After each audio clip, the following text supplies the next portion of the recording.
Hey, everybody, just a heads up. This is a special episode that appeared in the Patreon feed exclusively for patrons of the show. If you'd like to hear more bonus episodes like this, as well as the new recurring monthly review of Psychology Today, make sure to go to patreon.com/brokenbrain. The Broken Brain. Brainiacs, and in particular, you patrons, the Patreon subscribers of the show, this one's for you, a special episode for your ears only.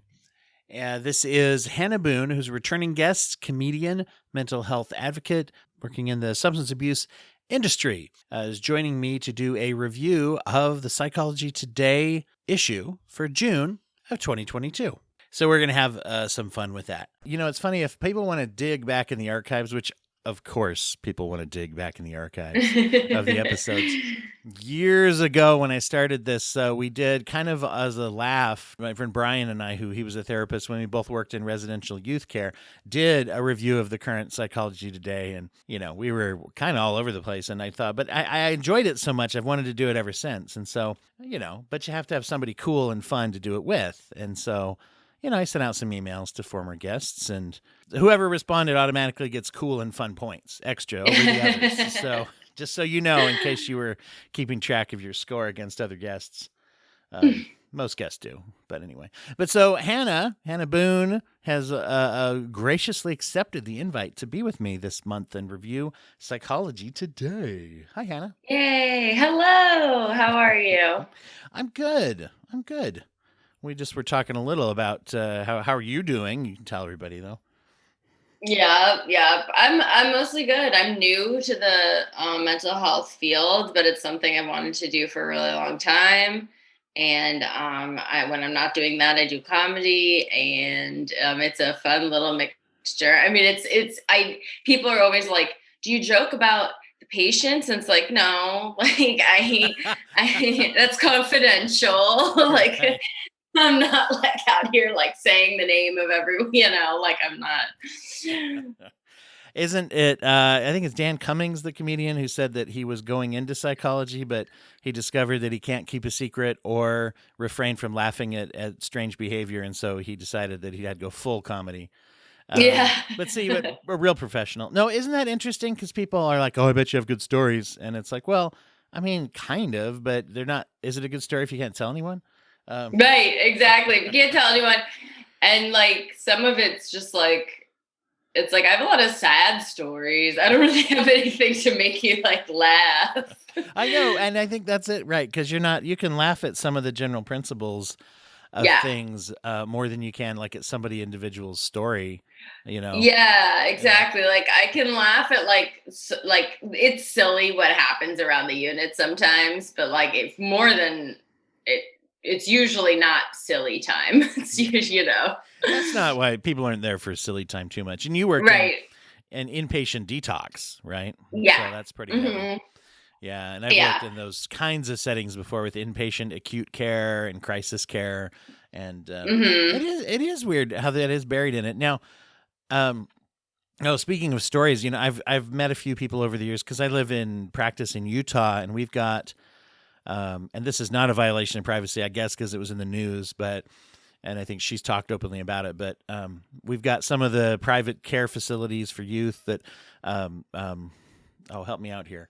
Oh my gosh. Paris Hilton has talked about some of the abuses that have gone on. And then on the other hand, we've also got like Cirque Lodge, which is a pretty well-respected substance abuse treatment center for adults. And Lindsay Lohan has talked a bit about that, and has been there, and I've known some people who've been patients there who had really good experiences. So I guess this, not to buzz market Cirque Lodge, but as one of those high-cost substance abuse places, of which I've heard good things. Don't at me if, hey, expose, who knows? Do at me if you really want to just disagree, I guess, but... So anyway, but I've known a few people who've worked at some of those kinds of places where famous people bring their kids or famous people check in for some of those kinds of programs. And they say people are always, even people in the industry are like, so who have you met? And they're like, I can't tell you who I've met. It's like, not only would I get fired, but it's a gross ethical violation of someone's medical privacy. Right, It's like, right. Yeah, people are so bad. I mean, my mom used to come home from like a 12-step meeting and be like, and we lived in LA. So she's like, you never guessed who was there. And I'm like, are you not supposed to tell me? Isn't it anonymous? that's a volunteer organization, though. Yeah. You can't get fired from AA. No, That's true. but yeah, isn't it? It's like half the name. Hmm. Half the name is anonymous, right? Right. So yeah, you but you are someone who is you've been on the show before talking about some of your work in podcasting and comedy with mental health from Hmm. the podcast Disordered that you started. Hmm. And that's so you have a real comfort level with the subject, and talking a lot about some of your own experiences and things has been really, really cool. So Oh, thank you. Yeah, no, I have so much experience as on the other side of things as the patient, whether in a psych ward or a detox mhm. or rehab, which I think like really adds like, so I joke about myself for sure. I joke about all of that in my comedy and stuff. So I am familiar with it on both sides. Yes, it helps a little bit. I find as a lot of my experience as a consumer of mental health has happened in adulthood after a certain point. Um, and I'm talking about not just benefiting as an employee who is drafted off of others' changes, like everybody who works in mental health does, I think, but getting my own treatment and things has actually made me a much better at worker in Hmm. psychotherapy as well. So I know I love your one bit that you do this joke, and if you'll remember it, where you're talking about early sobriety Mm. and how it sucks a little bit. I mean, some of the jokes you do about that. Right. Yeah, we're just like your big. It's like the hardest thing I've ever done, but just to like end up at a regular like I have to work Yes. so hard to be at ground level with everyone else. Yes, Like, yes. I think the line I've shared with some people before is like I have to work so hard to be kind of sad or something like yeah. that. And and that's actually been quite meaningful to people I've shared it with. They're like, "Yes, okay, yes." It frames it in a really good way. So Right. Well, I always like ran from like I mean that's what drug use was for me. It was running from my feelings. So then mhm. everyone was like, okay, like and then not everyone, but eventually like, I too was like, okay, I'm gonna do this and I'm gonna and life is gonna be so much better. And it's like it is so much better, but now I also have to feel my feelings. But So it's like I right. worked really hard to be like a little sad. And at first, any kind of recovery from anything, I think at first is like, it's sort of like everybody tells you how great it is. It's like getting these brochures for a luxury hotel, and then you get there and they're like, "Well, there's a shared bathroom. We forgot to tell you, Yeah. and there's no carpeting yet in your room, and you need to kind of work a shift or two in the hotel in addition to paying for your stay." There's just little things that you're like, "Oh, I didn't know about that. I don't know." And Right. and and eventually it becomes better, but at first it's kind of like this well advertised thing that doesn't live up. Well, yeah, and I That's why people fall off the success rate sometimes because it's hard. totally. I mean, I spoke yesterday at a meeting, and my topic was patience because I was just like, I'm struggling with patience lately, but in recovery, it's just like I went into recovery as an addict who was like, I need to feel better immediately. And that's what drugs were. I can feel better in 2 seconds to 30 minutes, like depending on what I do. Like I can feel better now. And then I had to go to, and then I voluntarily went to a place where it was like, well, you'll feel better when you feel better. And I was like, oh my God, I'm like, what? But it's turned out to be great. And it's a much better way to live, Cool. honestly. Yeah, absolutely, and that's obviously to be healthier is always better in the long run. But I always think it's good to have eyes open a little bit too. It's gonna be hard, and then yeah. Yeah. So Yeah, it's well, gonna be uncomfortable sometimes, and that's okay. well, if we're to dig in, here's a this maybe the psychology today is something that a lot of people in our industry. Actually, it's funny because you have this kind of love hate thing with it that I hear people say. People in mental health will say things like, "Oh, well, it's kind of pop psychology, and it's kind of is it really? And if people read it, is it blah blah blah?" And then on the other hand, a lot of us are like, "It's actually a really good intro into a lot of principles." And one of the funny things is no matter how people feel about it, a lot of psychotherapists in particular have a subscription because for it's a fairly low fee to be a member, to be listed on the Psychology Today Find a Therapist website, which is one of the common ways people find therapists. And so it's one of the cheaper ways to sort of, I want to say passively market, kind of, because your profile is just sitting. The only thing more cost benefit effective is being listed on people's insurance plans as a provider, because you don't have to pay for that at all. But, right. But people just look it up and they're like, who's in the area that does DBT or addiction or whatever? And it pulls up per your zip code, and there's a little picture. That's mine. That's your picture. For those listening, it was awesome. Yeah, it was. And so I get it every month, and a lot of people do. And I'll look at it, and it'll wind up in the waiting room sometimes, and I'll whatever. So it's a magazine in which I interact with quite a bit. And I'll say, what's your experience with Psychology Today? You an avid? It's exactly that. Imagine if I was like, wearing a T-shirt. I don't know. Yeah, like my face is painted.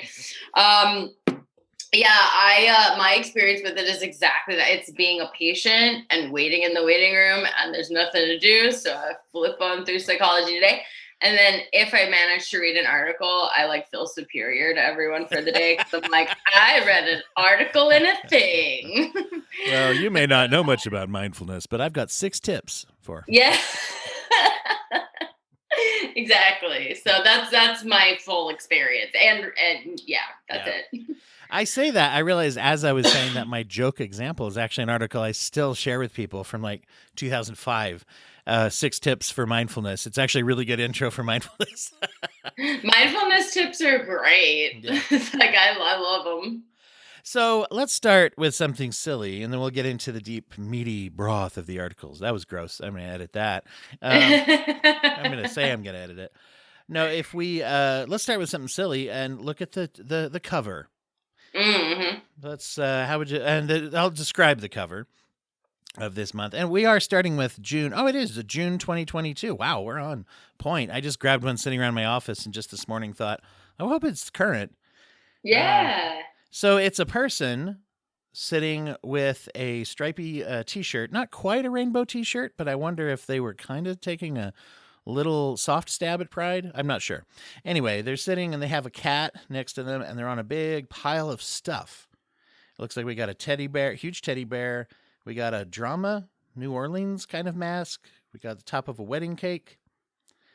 We got a mask, like a COVID, surgery mask. Looks like a heart-shaped Valentine's Day chocolate box. What else is in there?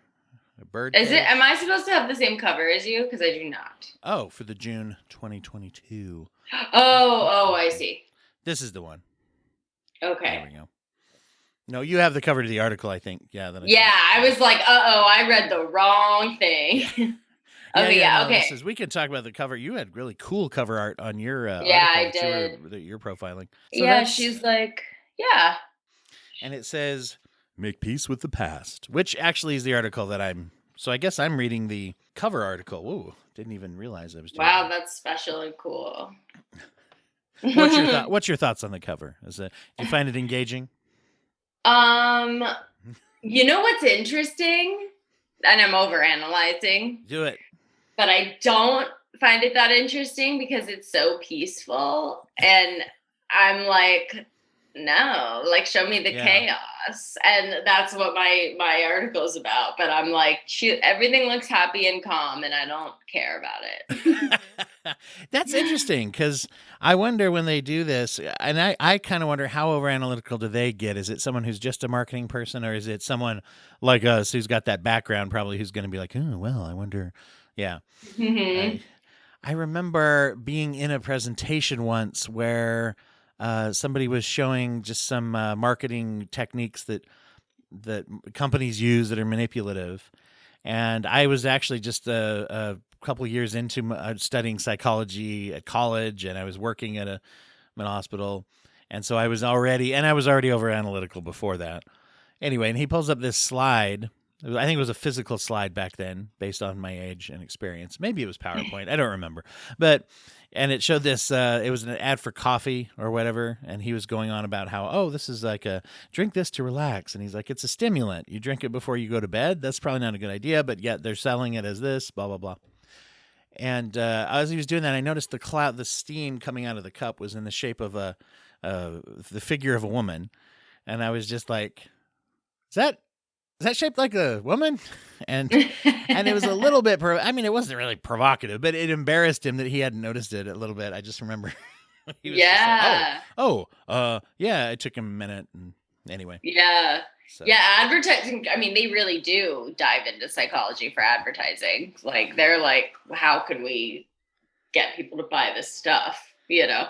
So I wonder if they are trying to go for approachable, like, for people, but I'm kind of with you. It's like a lot of this looks very kind of benign. Yeah. And I wonder what I do wonder kind of what they're going for. This person is making peace with their past, apparently, I would think. The cat looks like they are not okay. They're not making peace. Yeah, they look mad.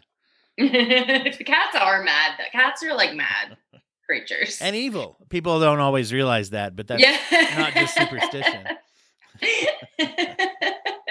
Sorry to all the cat people out there that are listeners. You can at Hannah Boone Comedy. Is that what you're at on Twitter? They can at you over there. Oh, it's Boone Comedy. Oh, there we go. There we go. At me. I'm never on Twitter anymore. Feel free to at me all you want. I won't say it. Perfect. That's the perfect engagement with Twitter. Exactly. Well, let's dig into a little more substance here. Should we start with yours? Let's start with Chasing Chaos. Yeah. Okay. So, do you want me to start with the art? Yeah, actually, you know what? I do want to mention that. It's wild. I love it.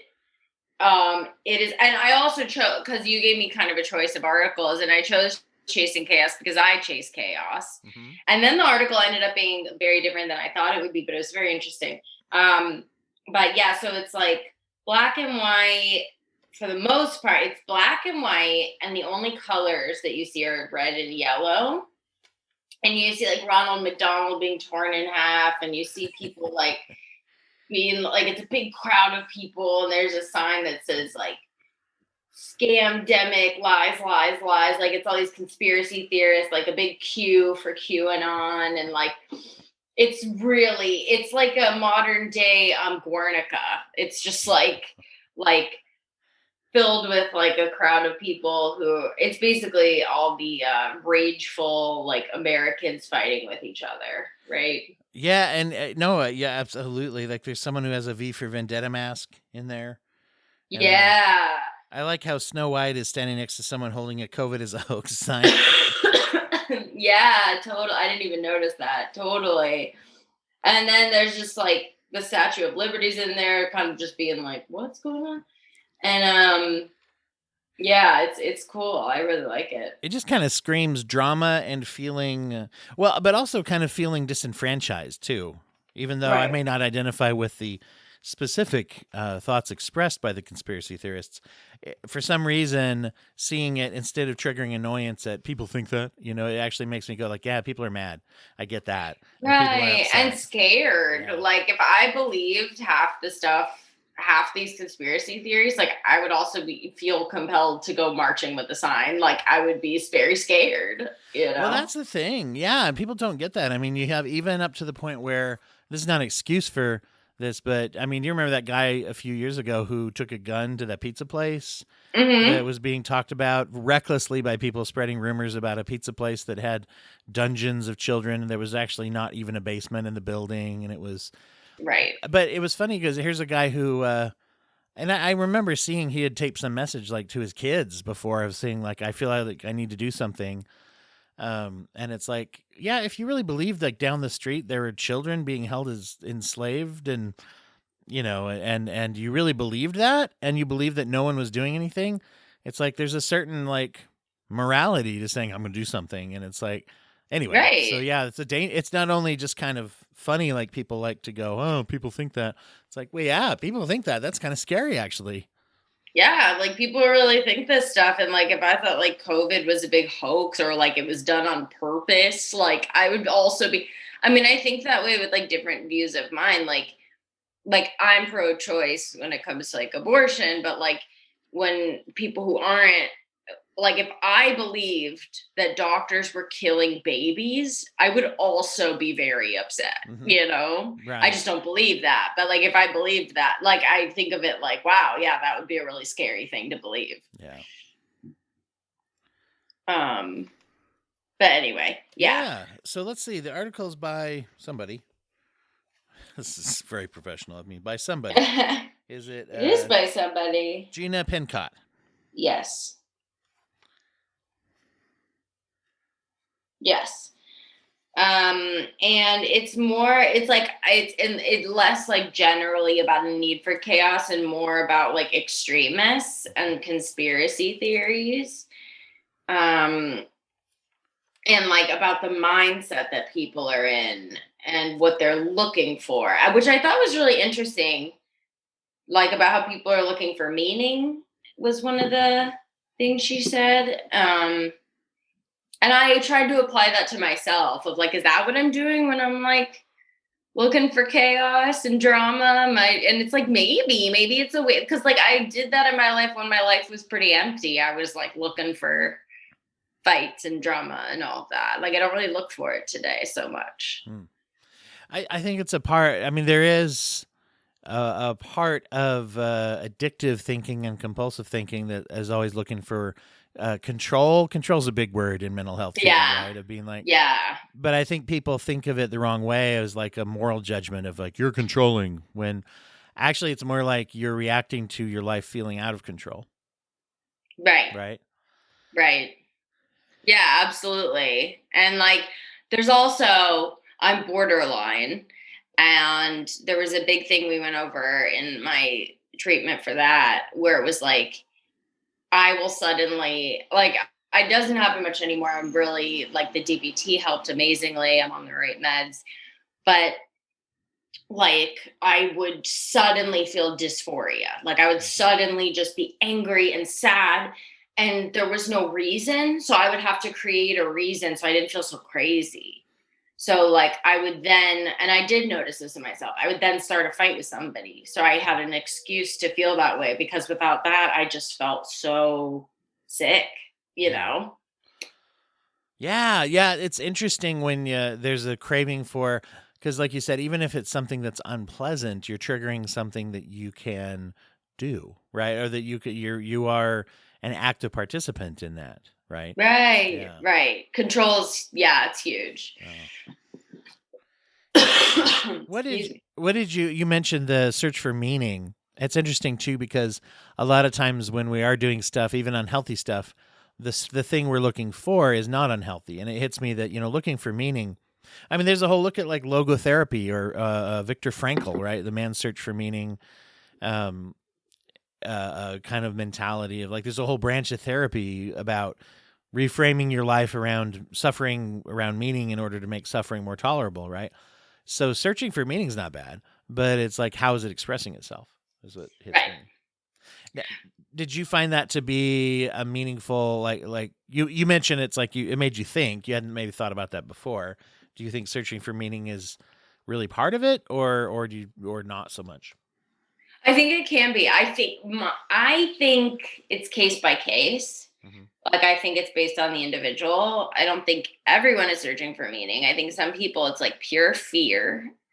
They believe something really scary is happening, so they're terrified. And like honestly, if you really like, you could kind of like be like maybe impressed by them, by what they're doing. Like you said, like the guy who brought the gun in the pizza restaurant, he was kind of doing something heroic if you really see it from his angle. Sure.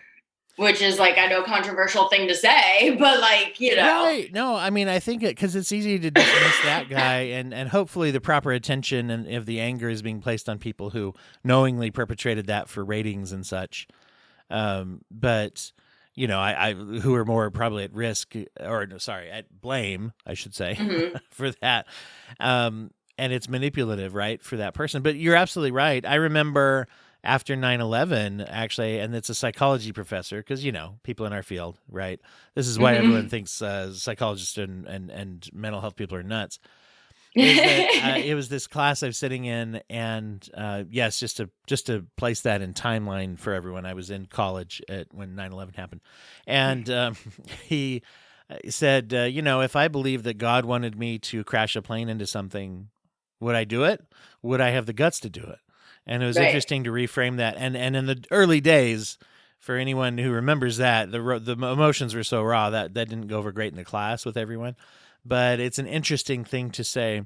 It's easy to demonize someone instead of putting ourselves in the shoes of someone who believes something that leads them to do destructive behaviors, right? Right, exactly. I remember that happened in the comedy world too. Bill Maher said that they were brave people. When no matter, like, he doesn't agree with what happened, but they were brave, and people got Right. I remember like that. Yeah. He was critiquing people who called them cowards, right? right, because that's what a I mean, lazy criticism. Yeah. it is, and it's strange to me because there are so many criticisms to be had that it's weird to be like they're kind of like make one up. It's like, well, they're not, but there's other stuff going on that I agree is bad. Yeah.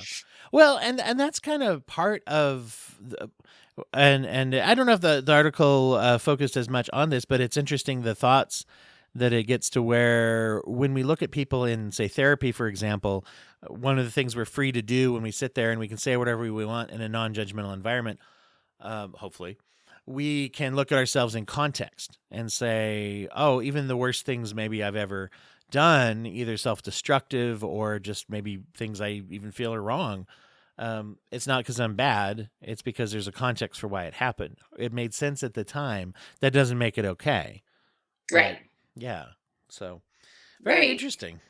Cool. Yeah, I don't, being in the mental health field, but also being in a 12-step program, like both those things have taught me, like, I don't really look at people as good or bad anymore. It's too simple. Yeah. I see some people as sick, some people as, oh, you needed this to get that, or like whatever it is, but I don't, it's very, like, if I say that he's such a bad person, I usually correct myself because that's so simple. Yeah. Awesome. Yeah. Well, who would you, I thought of this, maybe this is a question we can apply to the articles. Who would you recommend this to? Is this an article you just say anybody should read, or is there specific, like, I think this would really benefit someone with a certain type of situation or trouble? Or Actually, that's really funny. I was gonna send it to my boyfriend, but mostly because I thought he would enjoy the article, because he is very open-minded, and like, he actually has helped me a lot because he's really good about, he will sit and listen to a different opinion than his, and like really listen to that person and discuss with them calmly like, he doesn't get mad. I've never seen him get heated at a political debate. Like, he's always just like, oh, okay. Like, he's very good at that. And so I was going to send him this because I was like, look, that you do this already. Kind of like, you listen to people. Yeah. But my dad could benefit from it. My dad is the opposite. He's just like, this guy's an idiot. I'm like, was he dumb, or does he just think something different than you? So like, my dad, but I'm sure I know if I sent my dad this article, he would just be like, this is empathizing with the idiots. He just loves the word idiot. Awesome. All right. Well, good. Let's, this might be a good pivot point into mine. And as I mentioned, I actually completely inadvertently picked the cover article, which I don't know how to feel about that. Not good or bad, I guess. And it's by Noam Spancer. Noam Spancer, PhD, says he's a professor of psychology at the Otterheim University. I'm not sure where that is. I assume it's in Otterheim. Which I also don't know where that is. So me neither. It sounds fancy and fun. You listeners out there from Otterheim, make sure to reach out if you are there.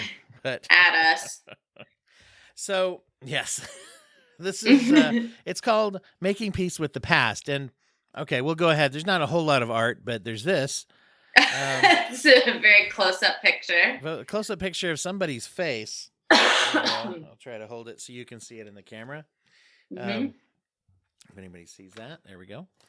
That is, I don't know if that is gnome span. I assume not. I think it's probably a stock photo, but a close up of someone who I guess he looks like he's making peace with the past, or at least dealing with something. He's contemplating it. Yeah, He's like thinking about it. He's not sure yet. he's on the verge of a breakthrough, Yeah. as we say in movies about psychology, on the verge of a breakthrough. No, so this is actually there's something that some things were actually quite interesting about this, and it's the writer, this Dr. Spencer, if I don't have it in front of me, is quite a good writer, I think. In fact, right up front, he opens with a quote from William Faulkner, where he says, "The past is never gone; it is not even past," wrote William Faulkner.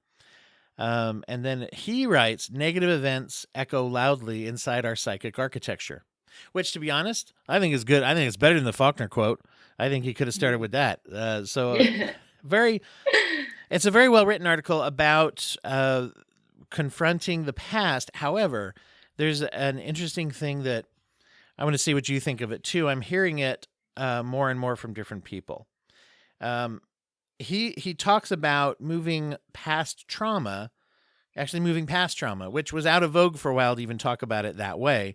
But he sort of is critical of an approach that would be over focusing on the trauma.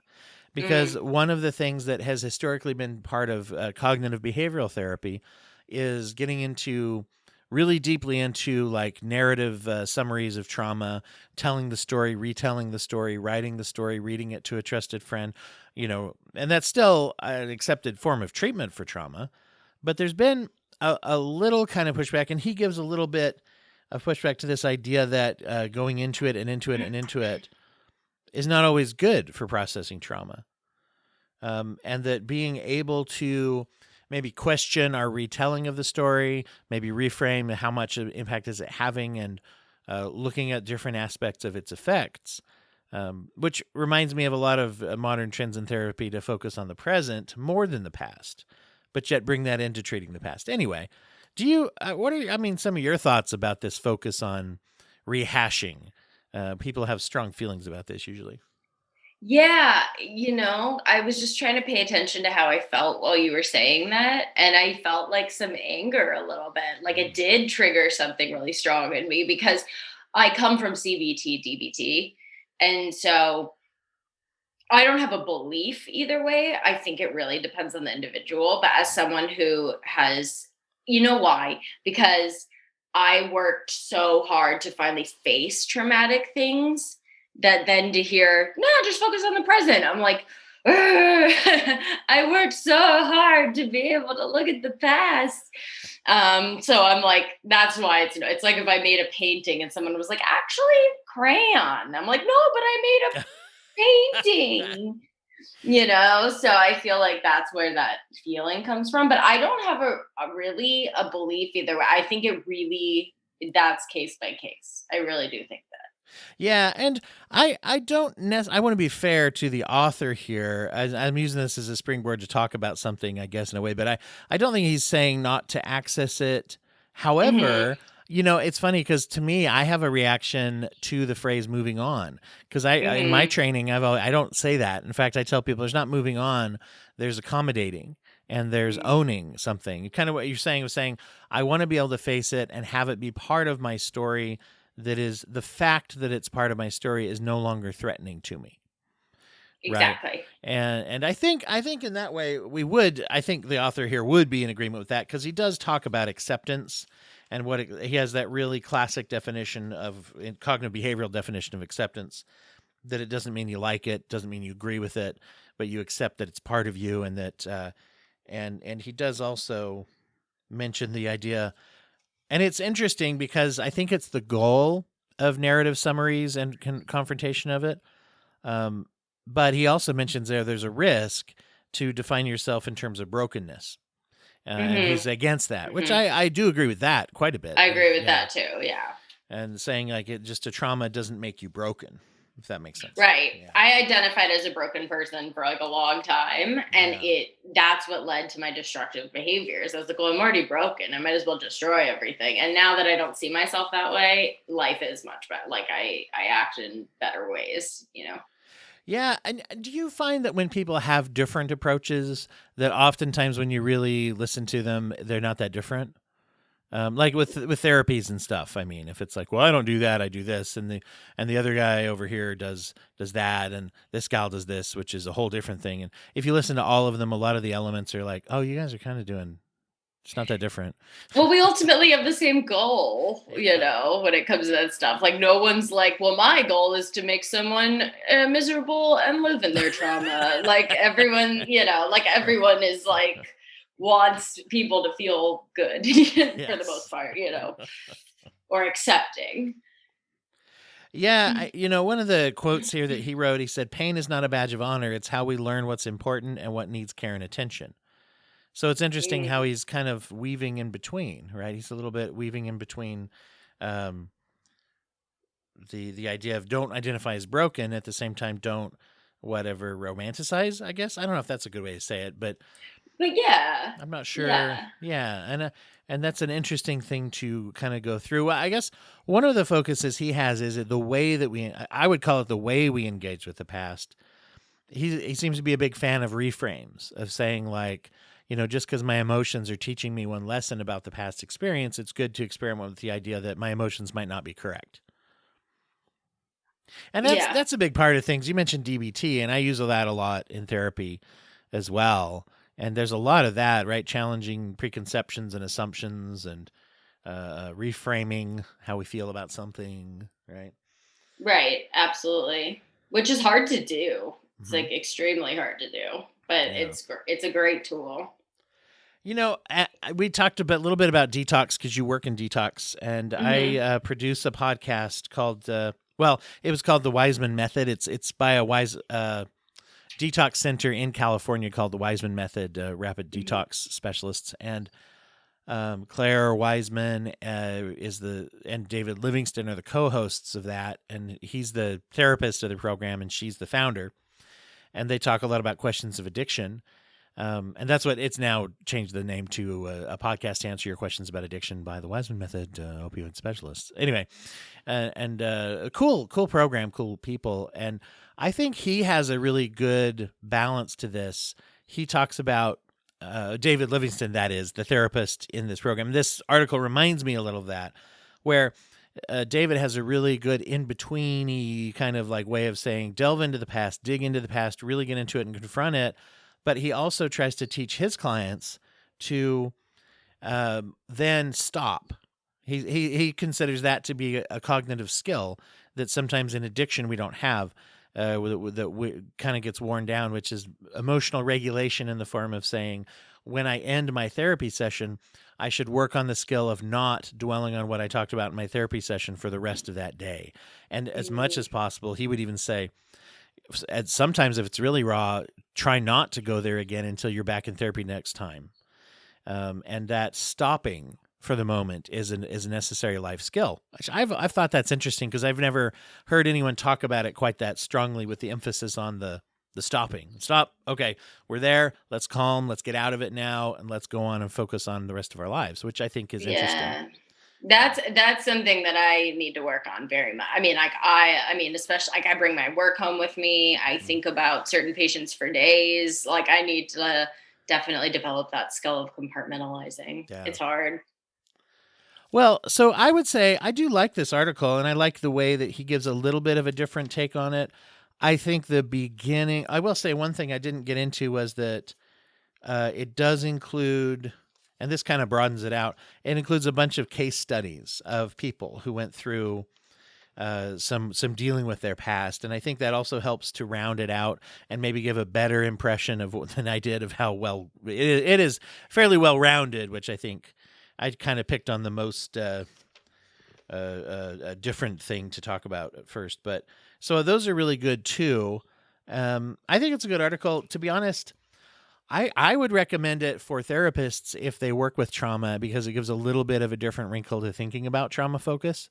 and if they're a balanced person, I think that could be helpful. To me, it seems like it's mostly written for therapists, but I would tell certain clients to read it. I just don't know if they'd find, it's not that they wouldn't understand it. I don't mean that, just that, they might they might not really enjoy it as much unless they're into the principle or the philosophy of mental health. Like maybe someone like us who's both a consumer and a professional, or a someone who's interested in the industry of trauma treatment, might get something out of it more than someone who's just doing trauma treatment, Right. And it's like, how much I feel like if I was just doing trauma treatment, I would want to have a vacation from it when I'm not. I'd be like, the last thing I want to do is read about it when I'm not in there, I think I've shared this on the show, but I had that experience with Breaking Bad when that was really popular. And I actually ended up really enjoying Breaking Bad, and really, I binged it, but I missed the first few years of it when it was airing, because people were always like, hey, you work, at the time I worked in an outpatient substance abuse community mental health program. And so that was all I was doing for my full-time job. And people were like, oh, you work with, you'd love Breaking Bad. You'd love Breaking Bad. You should watch it. You should watch it. You should watch this show about addiction, this documentary about addiction. And I was like, I probably should. But ain't gonna. Yeah, exactly. They actually, I feel that way about stand-up too. People are like, have you seen this? Do you know this guy? And I'm like, no. When I go home, I don't turn on comedy at all. I'm done. I'm such a boring person. I'm like, no comedy, no dramas either, because I do that too. I'm just like, nope. So we're just watching Bluey or what? Yeah. Actually, what's really funny is I am actually watching Breaking Bad right now. Oh, there you go. That's good. Bluey's a good palate cleanser after some of those Bluey's episodes. lovely. Bluey was when I was a nanny. Oh my God. So much Bluey. Awesome. Let me say, where should people, is there anything people should follow that you're kind of doing? I am not on social media right now. You can follow me on Twitter. It exists, but I haven't. I'm on a social media break. Gotcha. So, no, I mean, listen to Disordered. It's on Spotify. My equipment is down, so I don't have anything new up, but I will be recording at some point. But if you haven't listened to Disordered, listen, and I'll be back soon. Awesome. Yes, excited. I'm excited to hear the new episodes come out too, and we'll keep you updated here on this show too, because with friends of the show, if you will, it's one of the fun things about having a podcast is you get to use phrases like "friends of the show," but instead of just it's a weird thing to say instead of just a friend that I've met while doing the show. But friends of the show and who do podcasts, I like to put that out there and let them know, let people know when they come up. So definitely, keep me posted. Awesome. Yeah, I will. All right. Well, this was very fun. Thank you so much for being here. Of course. Thanks for having me.